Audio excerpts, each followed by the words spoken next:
This is my grandmother, Grace Ann Catita. She is a polio survivor, and she has agreed to be interviewed for our presentation. So, my first question to you is tell me about when you were diagnosed. What was the year? What was going on?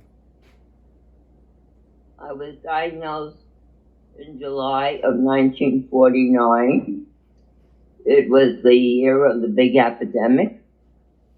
I first started with having pains in my neck, and I attributed that to when I went to the movies and the air conditioning. So I was saying, oh, it was just from the air conditioning that I had the stiffness in my neck.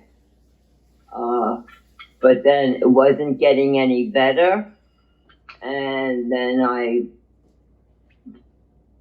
this one day I couldn't get out of bed, and my mother had to call the doctor, and he was the one to say that he was sure I had infantile paralysis, is what they called it at that time.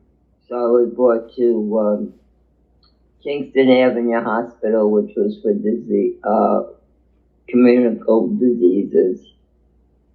And I never got to see my parents while I was there. I just found out a few years ago that the house was really quarantined during that time. We had a big sign on the front door that the house was quarantined. And my parents decided they wanted me to go out to St. Charles and Port Jefferson.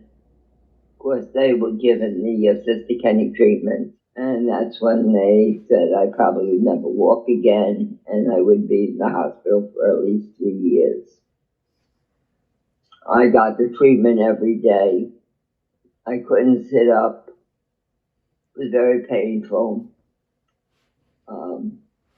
They treated me every morning with hot packs on my body, my back, my legs, my arms. Nuns would do exercises with you. And the doctors would come in, and the doctors would try to sit me up. And I think that was the worst part of it. Of course, when they were trying to sit me up, doctors were holding my knees down, and they were pushing me up somebody was pushing me up from my back. And the pain was excruciating. It was then that I really didn't know what was going to happen. In the afternoon, they would take you down, and they would lower me down into a whirlpool on a stretcher with just rubber tubing under my head to keep my head above the water, because there were so many children that needed to be attended to at that time. My parents were only allowed to come up to see me on Sundays. And at that time, I used to pray a lot that I just wanted to be home for my 13th birthday, which was in October. And I kept on telling the nun, you have to let me try to walk. She said, you can't. You can't do that. And I said, well, I want to try. I have to prove it to myself that I could walk. And then she saw how determined I was, and she would take me down for extra treatment in the evening after dinner. And that's when she decided that she knew she wasn't going to get away with not proving to me that I couldn't walk. And when she saw that I was up on my feet and walking, and she'd tell me to walk on my toes, walk on my heels.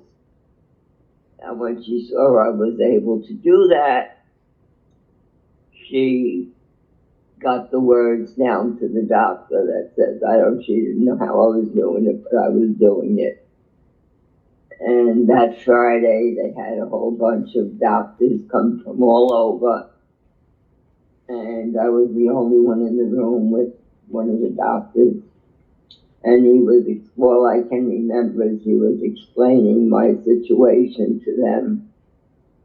I had no stomach muscles. I was diagnosed with bulbar polio, which is you had it in your lungs.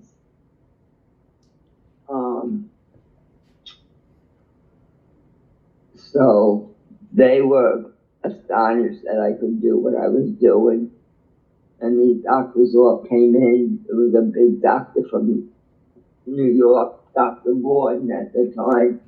He was one of the doctors that were in there. And then when they saw it, and I don't know what happened during that conversations with all the doctors, she says, how would you like to go home? And I start packing up all my stuff in my little nightstand by my bed. One Sunday when they came, they never saw me out of bed and never saw me up. And I'm standing by the window and I'm trying to tell them I'm coming home. My father couldn't imagine what was going on with me, but they still didn't know that I was going home. When they got in, they were told that I was going home. And that was the biggest birthday present I could have ever gotten.